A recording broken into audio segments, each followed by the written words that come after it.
Bagus yang kehidupannya pas-pasan di kampung merantau ke Jakarta untuk mendapatkan kehidupan yang layak. Bagus nekat ke Jakarta dikarenakan Bagus ingin mengumpulkan uang agar bisa menikah dengan pacarnya di kampung. Pada suatu saat takdir hidup membawa Bagus ke rumah Siska. Bagaimana kelanjutannya? Intro dulu lur. Hai brother, balik lagi bersama Susuka Story ID. Pada kali ini kita akan review sebuah alur cerita film yang sangat menarik. Perlu diketahui alur cerita film ini berisikan sebuah spoiler dan masih banyak kekurangan. Mohon izin kepada pihak yang videonya kami review ya. Oke, selamat menyaksikan. Cerita dimulai di mana Siska yang diganggu oleh ondel-ondel. Sampai-sampai Siska hampir dipeluk oleh ondel-ondel. Ternyata Siska hanya bermimpi. Dan Siska dibangunkan oleh papanya yang bernama Lukman, di mana papanya menyuruh Siska untuk mengurusi keponakannya yang sangat bandel dan rewel, dikarenakan kakaknya Siska sedang berada di luar kota. Maka dari itu, si kakak menitipkan kedua anaknya di rumah orang tuanya. Bantu untuk jaga narka, cepetan. Ayo cepetan. Kemudian scene berpindah kepada Bagus, di mana Bagus yang hidup di sebuah kampung melihat kondisi Bagus yang kehidupannya pas-pasan dan ekonomi sangat jauh dari rata-rata. Ditambah lagi dengan kondisi bapaknya Bagus yang sering sakit-sakitan. Di siang itu Bagus baru pulang dari puskesmas bersama bapaknya. Dan Bagus dihampiri oleh pacarnya yang bernama Rini, di mana Rini menawarkan bantuan kepada Bagus. Akan tetapi Bagus menolak bantuan tersebut, dikarenakan selama ini Rini sudah banyak membantu Bagus. Pak, ini Rini ada sedikit uang buat Bapak. Nggak usah, nggak perlu. Tidak lama setelah itu kita akan dibawa kepada mamanya Siska, di mana mamanya Siska sangat kewalahan dalam mengurusi cucunya yang sangat bandel. Si mama dibuat pusing oleh tingkah cucunya tersebut. Apalagi ditambah dengan si mama yang bingung menentukan pasangan calon anggota DPRD, DPD, DPR RI, dan Presiden. Bersanda. Tak lama setelah itu datanglah Siska, dan Siska pun dibuat pusing oleh tingkah keponakannya tersebut. Harus dengan hati yang tenang. Ya tapi mama udah. Vino, maaf tante. Kalau ngadepin anak kecil itu harus tenang dan sabar, jangan emosi. Giliran kamu yang diusilin sama Vino, marah kan kamu? Setelah itu scene berpindah kepada Bagus dan bapaknya yang sudah sampai di rumah. Dan si adiknya Bagus memberikan rantang makanan. Kata si adik itu adalah pemberian dari pacar Bagus yang bernama Rini. Tak lama setelah itu Bagus menerima telepon dari Bu D-nya di kota, di mana Bu D menawarkan sebuah pekerjaan buat Bagus. Dan pada akhirnya Bagus menerima pekerjaan tersebut. Kata bapak, suruh diterima aja Bude. Alhamdulillah. Kemudian di pagi harinya Siska tidur sangat pulas, diganggu oleh bunyi bel rumah. Di saat Siska membuka pintu, ternyata Bagus sudah sampai di rumah Siska, di mana Bu D-nya Bagus menawarkan sebuah pekerjaan untuk Bagus. Bagus akan menjadi babysitter di rumah Siska. Si Bagus mengira Siska adalah seorang ART, dan Siska sangat kesal dengan Bagus. Sembarangan kalau ngomong ya, saya tuh bukan ART. Dengan kondisi keponakan Siska yang sangat rewel, Bagus berusaha untuk menenangkan keponakannya tersebut. Dan alhasil keponakan Siska tidak rewel di pelukan Bagus. Dan Siska mulai takjub dengan Bagus, yang bisa menenangkan anak kecil. Jiwa kebapaan sudah terlatih. Dia kompeten juga sih.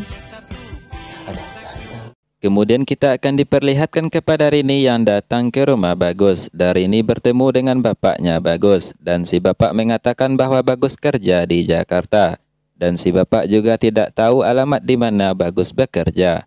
Wajah Rini sangat kesal karena Bagus tidak pamit pada dirinya. Nggak tahu alamatnya di sana. Iya, tega banget Mas Bagus. Di scene selanjutnya, di mana Siska bersama papanya lagi membahas sebuah proyek yang dihandle oleh Siska bersama pacarnya. Tak lama datanglah pacarnya Siska yang bernama Rian.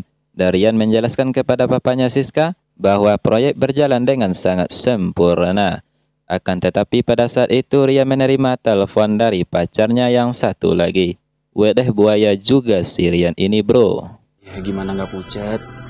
Mama nelpon katanya lagi sakit. Kemudian kita akan berpindah kepada Bagus, di mana Bagus yang sudah mulai akrab dengan keponakannya Siska. Dari kejauhan Siska dan papanya memperhatikan Bagus, dan si papa memuji kesabaran Bagus yang sangat luar biasa.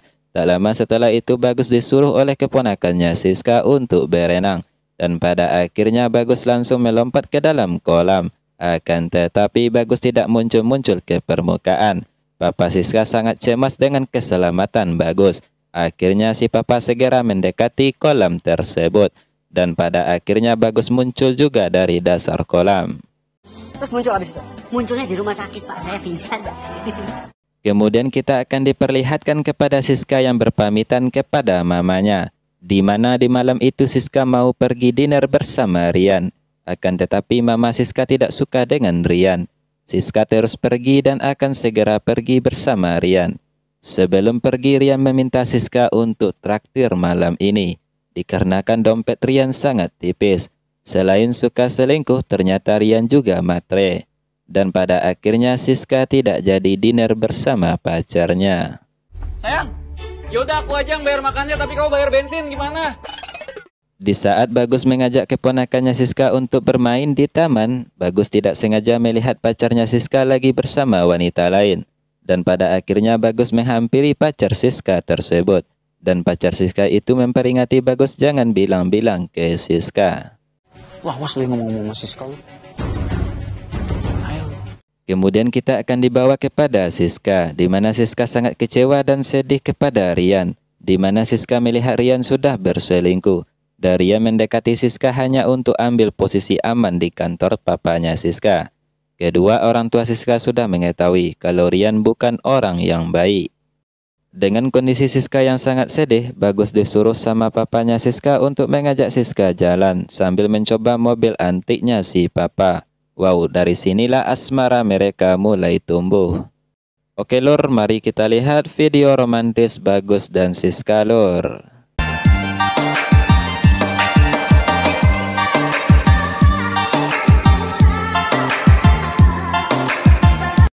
Setelah itu kita akan diperlihatkan kepada Bagus yang didatangi oleh Rini ke rumah Siska. Melihat Siska yang menggendong anak, Rini menyangka Bagus sudah punya istri. Dan Rini segera pergi dari sana dan akan melaporkan bapaknya Bagus.